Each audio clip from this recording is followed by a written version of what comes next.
by press statement by our two leaders. First, we shall witness the exchange of Memorandum of Understanding between the Government of Australia and the Government of Republic of India on cooperation in sport. From the Australian side, it will be the Honourable Barry O'Farrell, High Commissioner of Australia in India, and from the Indian side, Srimati Sujata Chaturvedi, Secretary, Sports, Department of Sports, Ministry of Youth Affairs and Sports.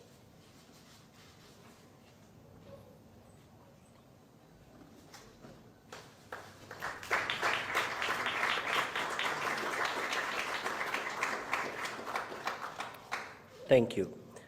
Next, we have the exchange of the audiovisual co-production agreement between the Government of Republic of India and the Government of Australia. From the Australian side, it will be the High Commissioner of Australia to India. From the Indian side, Sri Apurva Chandra, Secretary, Minister of Information and Broadcasting.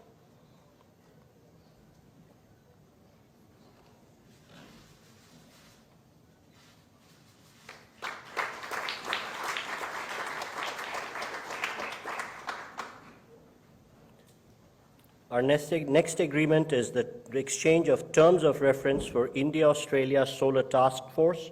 From the Australian side, it will be the High Commissioner, and from the Indian side, Sri Bhupinder Singh Bhalla, Secretary, Minister of New and Renewable Energy.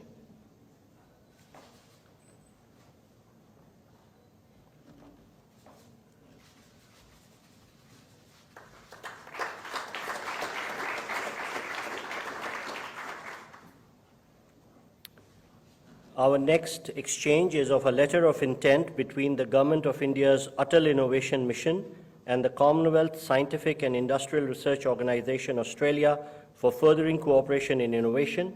From Australia, it will be the High Commissioner, and from the Indian side, Dr. Chintan Vaishnav, Mission Director, Atal Innovation Mission, Niti Aayog.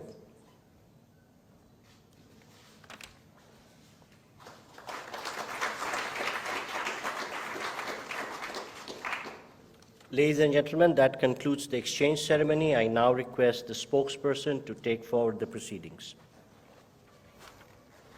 Honourable Prime Minister of Australia, His Excellency Mr. Anthony Albanese, Honourable Prime Minister Shri Narendra Modi ji, Honourable Ministers, members of both delegations, friends of the media, I now welcome you to the press statements following today's meetings between the two leaders. May I now request Honourable Prime Minister Shri Narendra Modi to make his remarks to the media. Sir. Your Excellency, prime minister Albanese, दोनों देशों के delegates, media के साथियों, नमस्कार। सबसे पहले तो मैं प्रधानमंत्री एल्बनीजी का भारत में उनके पहले स्टेट विजिट पर हार्दिक स्वागत करता हूं। पिछले साल दोनों देशों ने प्रधानमंत्रियों के स्तर पर वार्षिक समिट करने का निर्णय लिया था और प्रधानमंत्री एल्बनीजी की इस यात्रा से इस श्रृंखला का शुभारंभ हो रहा है।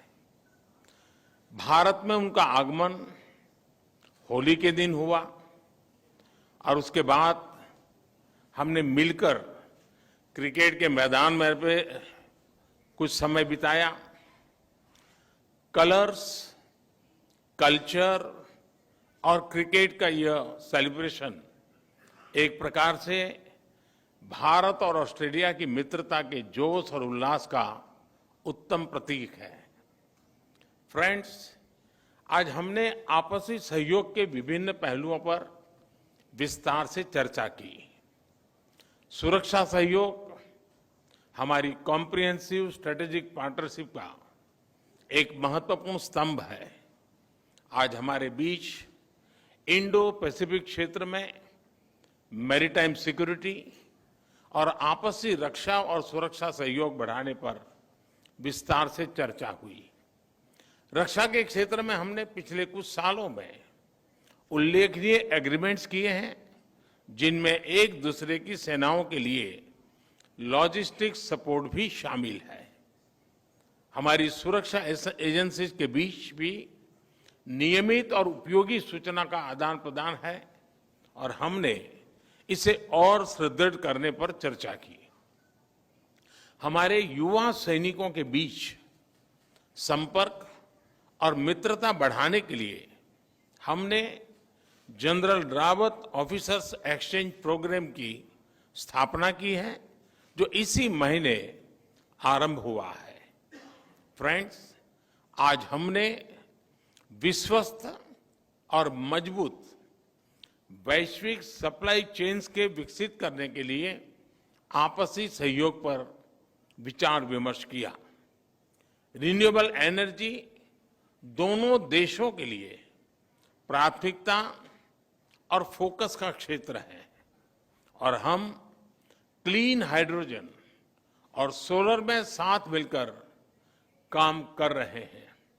पिछले साल लागू हुए ट्रेड एग्रीमेंट एकता से दोनों देशों के बीच ट्रेड और इन्वेस्टमेंट के बेहतर अवसर खुले हैं और हमारी टीमें कॉम्प्रिहेंसिव इकोनॉमिक कोऑपरेशन एग्रीमेंट पर भी काम कर रही है।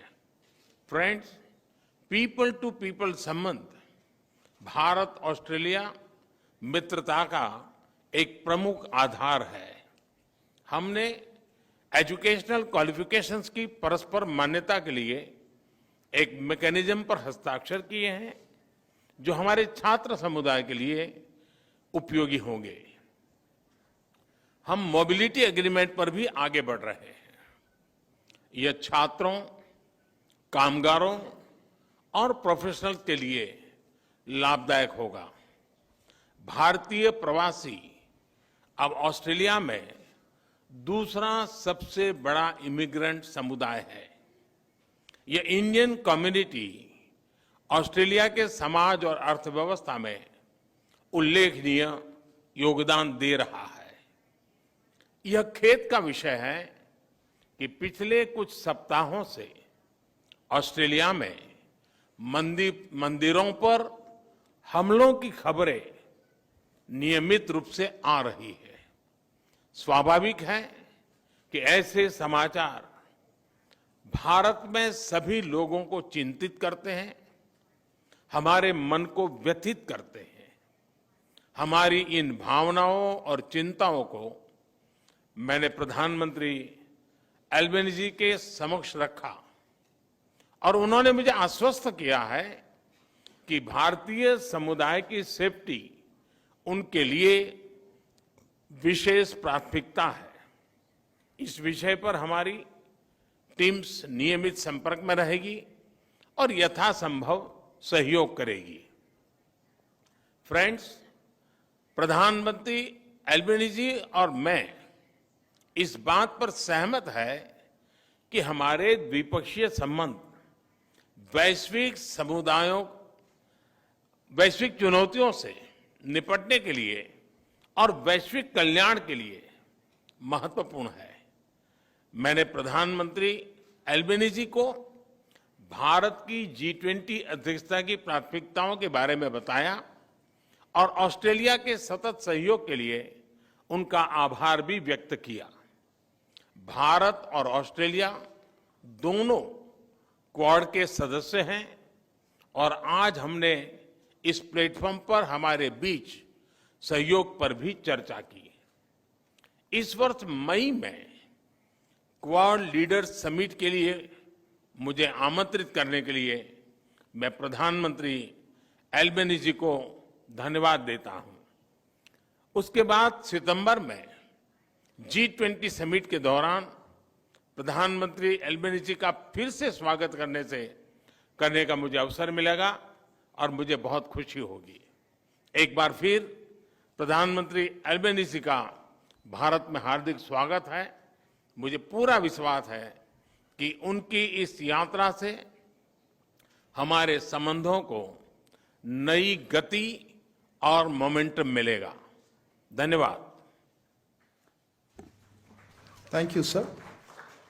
May I now call upon Honorable Prime Minister of Australia to deliver his remarks. Well, thank you very much, and I was very pleased to meet Prime Minister Modi again after our meetings at the G20 and the East Asia Summit last year. And I look forward very much to hosting Prime Minister Modi in Australia for the Quad Leaders Summit in May, and then returning to India in September for the G20 Leaders Summit. The relationship with India is multifaceted. The frequent high-level contact between Australia and India has further strengthened cooperation across a range of areas, including trade and investment, climate and energy, defence and security, and between the people of our two countries. Today, Prime Minister Modi and I discussed the strength of our economic relationship, demonstrated by the entry into force of the landmark India-Australia Economic Cooperation and Trade Agreement last year. This has eliminated tariffs on more than 85% of Australian goods exported to India, benefiting Indian consumers and providing cheaper inputs for Indian industry. We also agreed on an early conclusion of our ambitious, comprehensive economic cooperation agreement as soon as possible, and I'm hopeful that we'll be able to finalise that this year. This transformational deal will realise the full potential of the bilateral economic relationship, creating new employment opportunities and raising living standards for the people of both Australia and India. In recognition of a unique part of our bilateral economic relationship, we also discussed the potential presented by the India-Australia Audio-Visual Co-Production Agreement that has been exchanged here today. This agreement will support skilled jobs, creative exchange and the development of screen projects of cultural significance in both countries. Prime Minister Modi and I also discussed the urgent need to address climate change and support the implementation of the Paris Agreement. I am proud of the existing cooperation between Australia and India on solar and hydrogen, two technologies that are critical to our energy transition goals, and the opportunities for us to work more closely